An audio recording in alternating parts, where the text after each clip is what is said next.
Albert Einstein changed everything we know about reality. Space, time, the very fabric of the universe, he rewrote it all. But in his final days, lying in a hospital bed in Princeton, he wasn't thinking about his discoveries.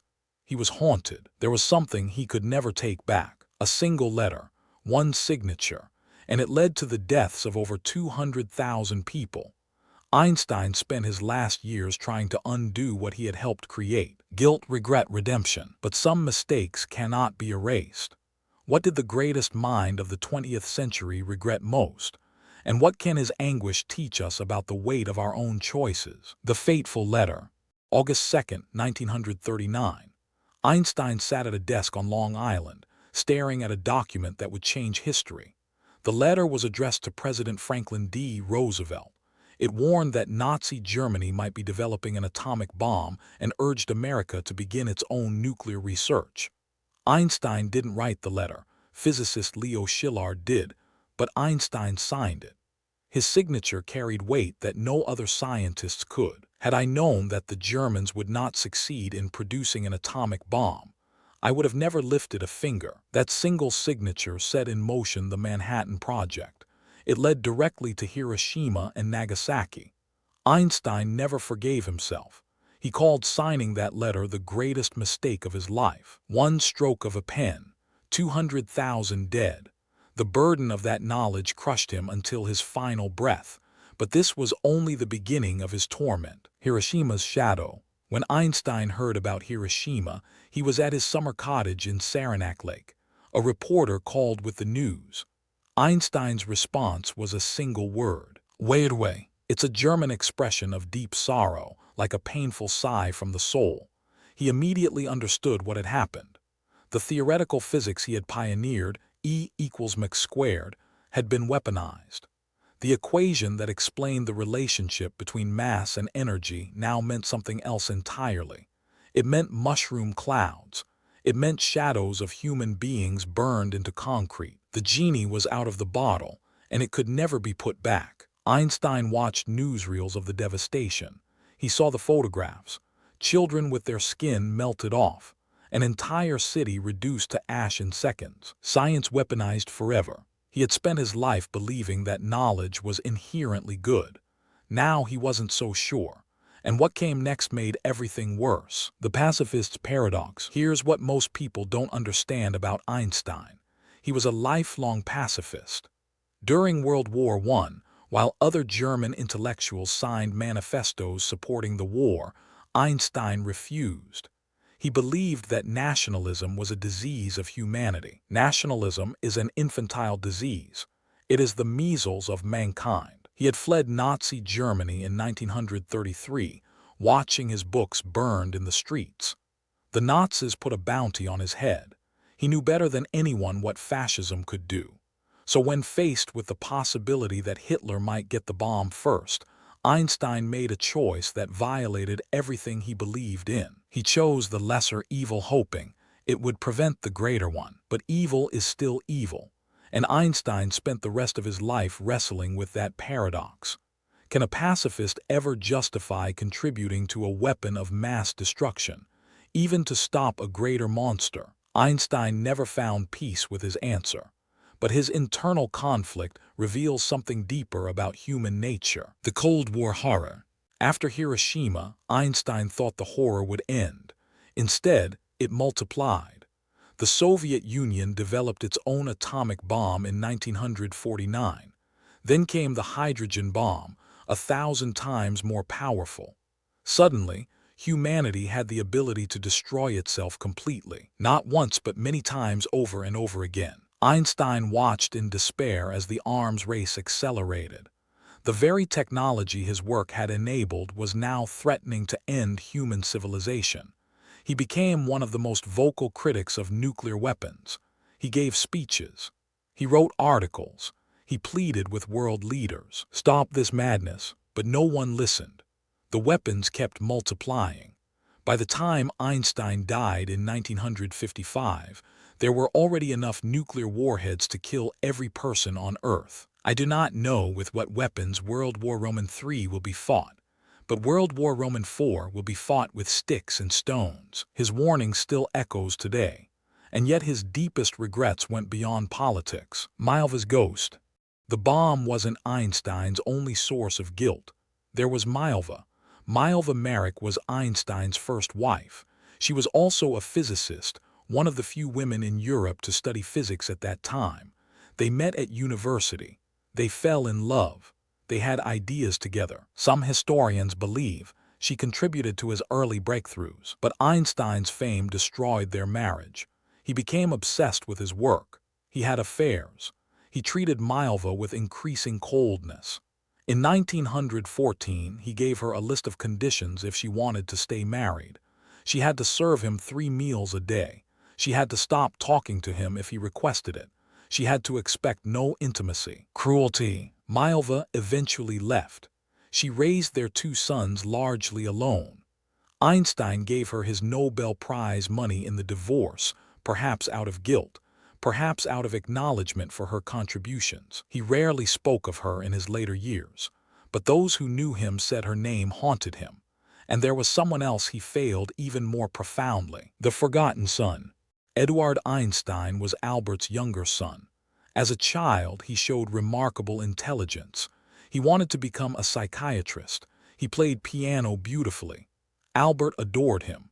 But in his early 20s, Edward was diagnosed with schizophrenia. His brilliant mind began to fracture and fall apart. Einstein had already fled to America to escape the Nazis. He never saw Edward in person again.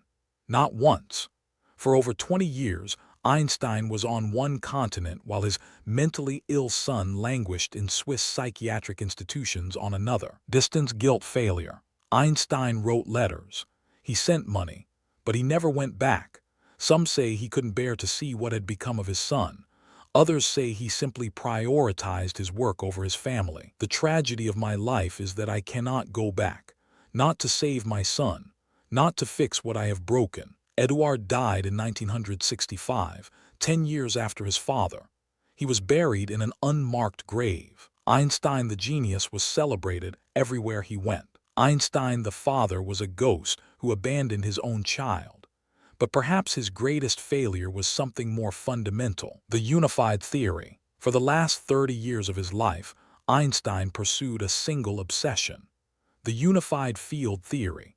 He wanted to find one elegant equation that explained everything: gravity, electromagnetism, the strong and weak nuclear forces, a single mathematical key that would unlock the secrets of the cosmos. But it never came. While younger physicists developed quantum mechanics and made breakthrough after breakthrough, Einstein stubbornly worked on his unified theory. Alone. His colleagues thought he was wasting his time. Stubborn, isolated, obsessed. The irony is crushing. The same man who revolutionized physics in 1905 spent his final decades chasing a dream he could never catch. He filled notebook after notebook with equations that led nowhere. I have locked myself into quite hopeless scientific problems. On his deathbed, Einstein asked for his notes. He worked on equations until hours before he died. The unified theory remains unsolved today. But Einstein's failure teaches us something profound about the limits of even the greatest minds. And there's another dimension to his regret that few discuss. Celebrity prison. Einstein became the most famous scientist in history. His face was everywhere. Magazines, newspapers, newsreels. People recognized him on the street. They wanted autographs. They wanted his opinion on everything. Trapped, but fame was a prison. Einstein hated it. He called himself a loneliness man with wild hair whom people stared at like a monkey in a zoo. He couldn't walk down a street without being mobbed. He couldn't publish a paper without it becoming international news. The spotlight that made him an icon also made him a prisoner. He retreated deeper and deeper into isolation. He stopped attending conferences. He limited his social interactions to a small circle. Famous yet alone. In his later years, he spent most of his time sailing alone on a small boat. No engine, just silence and wind. I live in that solitude which is painful in youth, but delicious in the years of maturity. But was it really delicious? Or was it a rationalization for the connections he had lost? Fame had stolen something from him that could never be returned, and yet his deepest regret touched something even more personal. The daughter erased. In 1902, before Einstein was famous, before he published his revolutionary papers, he had a daughter. Her name was Liesl. She was born out of wedlock to Mileva in Serbia. Einstein never saw her, and she was given up possibly for adoption. The historical record is murky. Some believe Liesl died of scarlet fever as an infant. Others believe she was adopted by a Serbian family and lived into adulthood, never knowing who her father was. Einstein never spoke of her publicly.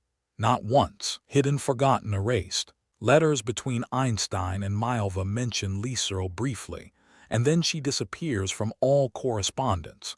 It's as if she never existed. Did Einstein regret this silence? Did he think of Liesl as he lay dying? We'll never know. But the existence of this secret daughter reveals something about the complexity of great men. The most beautiful thing we can experience is the mysterious. Perhaps the greatest mystery was the one he kept about himself. And his final days would reveal the full weight of all these regrets. The final hours. April 17, 1955. Princeton Hospital. Einstein's abdominal aortic aneurysm had ruptured. Doctors offered surgery that might save his life. Einstein refused. Enough. He said he wanted to go when he wanted to go. Artificial prolongation of life was tasteless to him. He had lived 76 years. He was ready. But being ready to die is not the same as being at peace with how you lived. In his final hours, Einstein asked for his equations. He worked on the unified theory one last time.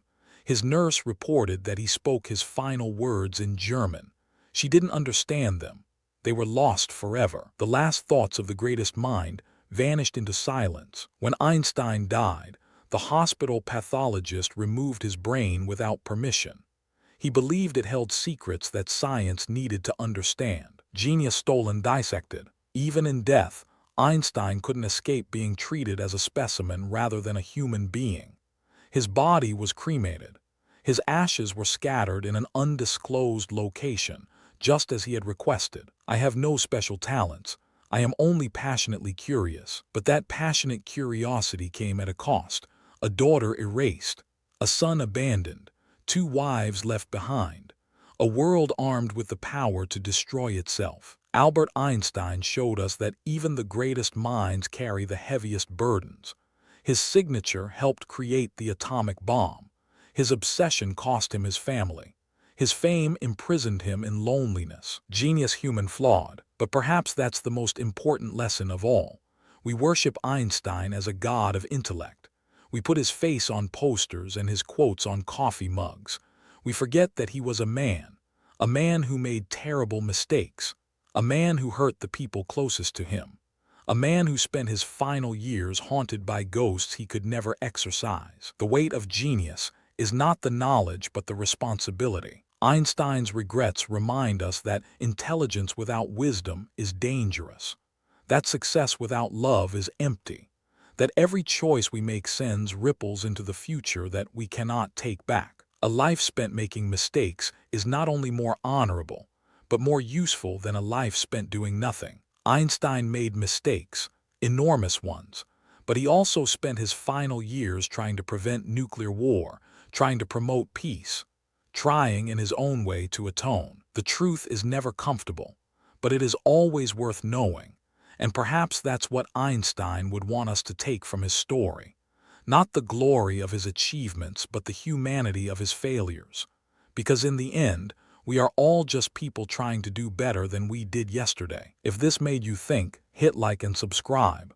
History has more to teach us.